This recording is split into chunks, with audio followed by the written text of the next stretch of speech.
Update. My mom, 60 female, is still pressuring me, 25 female, to add me as a third person on her new $820,000 mortgage. I really don't want to, as my husband and I are looking to buy our own home. She states doing this will build my credit for a new mortgage down the line. Original post. My 25 female mother is 60 female and her boyfriend 60 male had a house in Ottawa which was a nice home. She's always hated the home for reasons I think could have easily been renovated, like new shower tiles, new doors, or adding basic finishes to the basement. It was a new build at a time, 2017. I, as well as the mortgage advisor, advised against it, given that the new home she wanted went for $820,000 and she still had quite a lot left on her mortgage. In the end, the bank pre-approved her and her boyfriend for $500,000 with the knowledge that the rest of the fees will be covered using the profit from her old home. Fast forward to now, she keeps asking me to come on as a third person. Given that with my good job and with a salary of over $65,000, the pre-approval amount will be higher.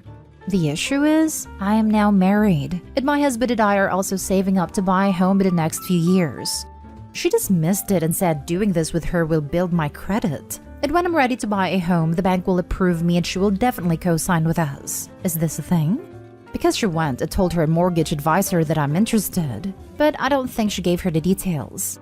Not only that, I'm pregnant and will be going on maternity leave, which means that it's not the time to think about things like this, because I will technically be on employment insurance, which is exactly why my husband and I are waiting until I get back to work, and he gains more seniority in his work. I'm at a loss in what to do because my mom has screwed me over for small amounts of money, so that alone I don't trust her. But it's the fact she's already telling the mortgage advisor I want in, and she's disregarding the fact that I'm married with her own grandkid on the way. However, she did state doing this will build my credit, and it will be easier to qualify for a new mortgage down the line with my husband. Now for the top advice before reading the update. No, the bank will see you as having a massive liability. This will make it much harder, as in the eyes of the bank, you will already be on the hook for a mortgage. You'd also lose your first-time home buyer's land transfer tax rebate too. Parents of my friends tried to do that with their son at 18, buy a house in his name essentially to save the tax. Luckily, he knew about it and said, hell no. Who the heck are those pathetic excuses for a parent? How freaking low must you be to feel okay about screwing over your own child? They rationalize it somehow. People are very good at that. The mortgage you are on will have to be included in your debt ratios when applying for your own mortgage. Having an existing mortgage included in your debts will make it very, very difficult to obtain your own mortgage. Absolutely do not do this. It will make it harder for you to get a mortgage later, as it will be considered your debt. You will be responsible for the mortgage if she doesn't pay it. When you go to get your own mortgage, her co-signing will be useless because she will also already have a mortgage which will be considered. She needs to buy something within her means. If she is relying on your income to be approved for a higher amount, it is not within her means. And now for the update. Last week, I posted what my mother was trying to do, which was have me co-sign her mortgage. Many people have asked for an update. So yesterday, I spoke with a mortgage advisor who not only admitted that my mom was a difficult client, as she was trying to do the impossible by getting this mortgage, but he also revealed that the reason she needed me to co-sign a mortgage was because she did not want to listen to his recommendation, which was to return the car she had leased, on which the maturity date is almost due, and to not finance a new car until she gets her mortgage funded, 2 months max. This is to ensure she does not have too much debt, and that her pre-approval amounts stay the same. Instead of doing that, she wanted me on a mortgage so she can increase the funding approval rate and get a new car financed. My husband and I were disgusted and shocked. The mortgage advisor was very honest and stated that if I get in on this, it will significantly reduce my borrowing power, and I will be on the hook for years. He even joked and asked, would you like to stay stuck renting with the inability to borrow and a huge dip on your credit, while she drives the newest fancy cars and lives in a big home? He told us not to do it and think of our future. We're expecting a baby in the fall.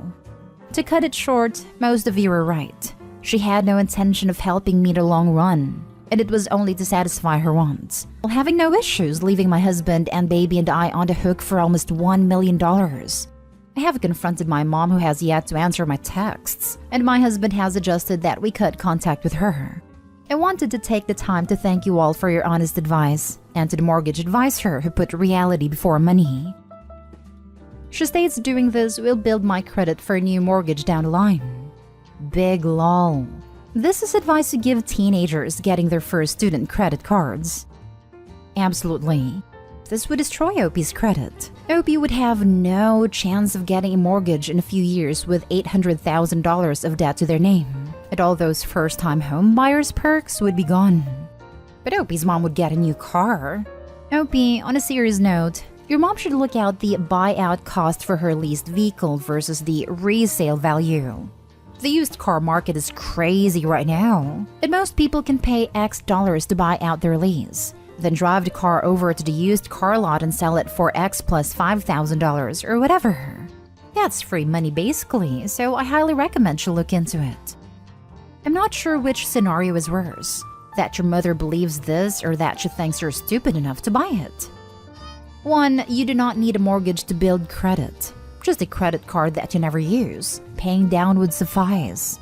2. If you are added on a mortgage/title, you, plus husband if purchasing together, will lose your first-time home buyer credit. 3. Just say no. Refuse to sign any documents. Yes, the mortgage advisor spoke to me about a first-time home buyer plan and how I would lose it if I co-signed this. I knew about this and told my mom. She dismissed it and said who cares because my husband would qualify. True, but really? I recall this post and commend you for making this difficult, but not so difficult decision. As a mother-to-be, you've absolutely made a right choice for your family, and like what your own mother was doing for her child. My answer isn't financial, but is this a pattern of behavior for her? Has she always tried to harm you for her own benefit and tried to guilt trip or manipulate you or others to get what she wants? If so, your husband is onto something with the suggestion of cutting contact with her or at least severely limiting it. She will likely continue to harass, shame and guilt you, telling you how you robbed her of her house. You don't need that now with a baby on the way. When I was younger, 21, I got the opportunity to move to the UK after finishing school. It was all against her wishes as she wanted me to stay in Canada for no good reason. I was living with her and forced to pay $1,000 in rent, plus utilities for living in her unfinished basement. When I told her I wanted to save and asked her to reduce the rent or give me startup money, she blamed me for being bad with money. At the time, I only made about $1,600 a month. Nevertheless, I rebelled, saved my money, got a second job, got the visa, and moved to the UK, which is actually where I met my now husband. When I was there, I was thriving in my own way, a job, apartment, friends, etc. Then about a year later, she would send me WhatsApp messages telling me she's extremely sick and had issues with her nerve muscles which was preventing her to move. She would call me sad and crying. A few months later, I went back only to see she was perfectly healthy and has never been better. She would then ask for money, get me to stay with her, and it's all a blur. But I gave up the apartment, paid what was left of the rent, and ended up staying in Canada, stagnant and paying her $1,000 plus utilities to stay with her. The only good thing that came from this was that I met my husband. We're now here, and he seems to catch on much quicker to my mom's manipulative tactics. Last story is titled, Update. Am I the a-hole for being upset that my siblings are getting my part of an inheritance but I'm not because I'm a recovering addict? Original post. My parents are pretty wealthy. I'm 26, and from 21 to 25 I was in and out of rehabs. I was abusing so many different kinds of substances, and I wasted so much money. I OD'd once and it destroyed my family to watch me go through that. I am intensely ashamed of who I was as a person, and I have been sober for almost a year.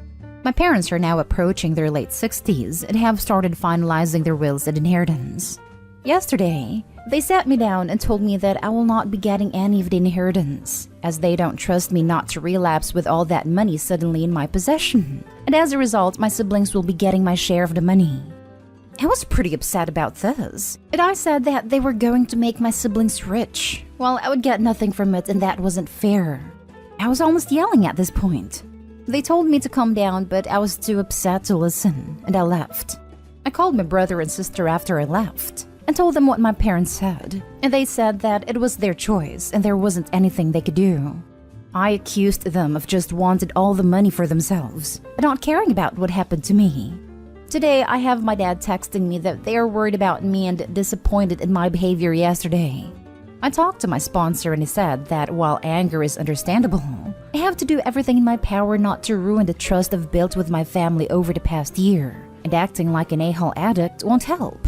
Sometimes I still have trouble with my reactions to things now that I'm sober. However, I don't feel as though I'm entirely unjustified here. Am I the a-hole for getting upset? Now for the top comments before reading the update. You're the a-hole because you probably spent your share of the inheritance every time they tried to help you.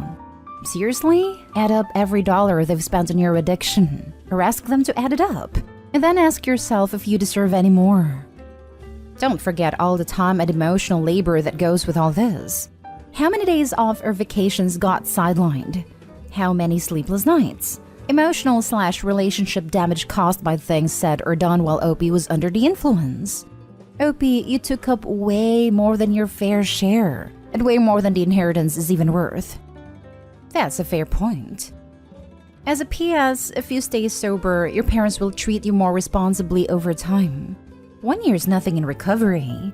Maybe several years or more down the line, when you're living a respectable life and they see that their money will go into your house, education, or something else which you have built between now and then, they will reconsider. I think timing is a major factor here. It feels like forever. You're the a-hole. Your parents are concerned for your life. Also, your parents are only 60-ish, thus there is a good chance that they will be alive for at least 10 years. I believe USA life expectancy is north of 70. That leaves plenty of time to amend a will. You are only a year out of rehab, so your parents are just making plans for the way things are today. Edit. Just reread that as late 60s, but the point still remains. They have to plan based on today, not based on what could be 10 years from now.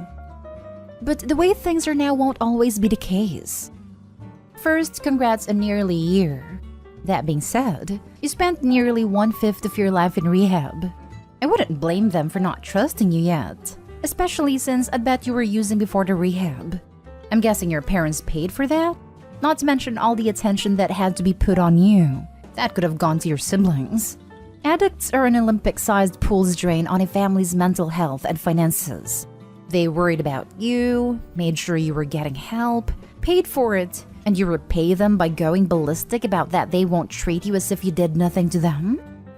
Yeah, they did pay for it. And now for the update. My first post wasn't hugely popular, but I wanted to update anyways. After what happened with my parents, I won't lie, I relapsed. I had a weekend where I blacked out. I remember getting back to my apartment and all the drugs and booze I had bought was gone. And it was a Monday morning. It was a lot of stuff. I scared myself so much I ended up calling my parents saying that they were right. And I remembered everyone's advice on my last post and I apologized for how I treated them. And that they were right in not giving me any of their money. I'm now 3 weeks sober and I took Reddit's advice and made a compromise with my parents in regards to my inheritance. If I remain at least 5 years sober and submit to a bi-monthly drug test, they will reconsider my part of the money. I hope they do reconsider. I know I have a lot of work to do and I still have a lot of selfishness to overcome, but I wanted to thank everyone for helping me try to realize that. Here's to 3 weeks and more. You're 3 weeks sober. You relapsed in the past and will likely again. It's pretty normal and expected to fall back. And when you enter group therapy and MAT therapy, they will talk about this with you. You can't and won't beat this alone. You need help. And it's okay to ask for it and use the services available to you. Millions of Americans have substance problems, and it's more common than you think. But there is only one legit solution. You can't expect your family to trust you after 3 weeks. You can't expect them to trust you ever again. It's fully up to them when they will bring that trust back, and you can't do anything about that. Get help. Join the addiction thread. Talk to an addiction doctor and get the ball rolling. They will help you with the withdrawal, family issues, and mental issues caused by the abuse. But most importantly, they will get to the core of your addiction so it can be properly addressed. 5 minutes after I took my first dose of buprenorphine, Subsolve. I never had another craving again. The withdrawal issues washed away, and when I fully gave myself to the program, fully stopped self-diagnosing myself and let the professional doctor do what they are trained in, soon I was honest to them and me. The process became insanely easy. When you fight it, when you try to justify it, when you lie to your doctor or think you know your body best, then you fail. Your parents owe you nothing. It seems like they already saved your life once and spent a lot of money doing it. Make your own money. Not everyone has rich parents. You should just appreciate their unconditional love. They worked hard their whole lives for their money. You were not entitled to it even if you were sober. Also, be sober for you, not for money. Abso-freaking-lutely couldn't agree more. Being sober for money will kill you when the money comes. Addiction might take a break while you're sober, but will pick up where it left off and can oftentimes pick up steam for lost ground if it gets traction. A sudden influx of money is almost always a destructive force if your foundation for sobriety is built on anything but a solid cornerstone.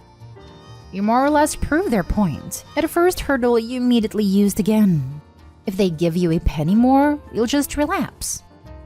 Way to completely miss the emotional impact of your parents saying they have no faith in you. They could have put the money in a trust and made it accessible in small amounts, conditional on verified and continuing sobriety. They could have not given anything, but cited the fact Opie had already spent his share of the inheritance and all the rehab and care during their bad years. But no, they basically just told him they don't think he'll amount to anything ever again. I'd probably relapse too. Not that I expect better from this sub. The last thread was a judgmental garbage fire, and I'm sure this one will be too.